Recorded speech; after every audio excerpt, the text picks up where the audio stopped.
জ্যোতিষশাস্ত্র কিন্তু আপনার জীবনে কি কি রোগ হতে পারে সেটা সম্পর্কেও বলতে পারে। আপনার জন্মছক দেখে আপনি কি কি রোগে ভুগছেন বা কি কি রোগে ভুগতে পারেন তার একটা আগাম পূর্বাভাস কিন্তু আপনারকে জ্যোতিষশাস্ত্র দিতে পারে। এটাকে বলা হয় মেডিকেল অ্যাস্ট্রোলজি।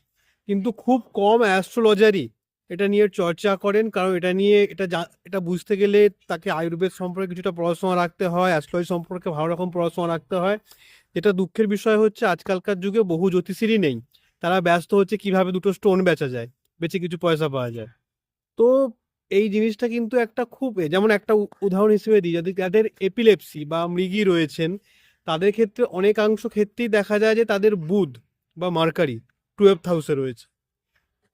এবং যারা এরকম অজ্ঞান হয়ে যান হঠাৎ হঠাৎ করে, তারা যদি তাদের জন্মছক বিচার করান দেখবেন তাদের জন্মছকের 12 নম্বর ঘরে নিশ্চয়ই বুধ বা মার্কারি পাবেন।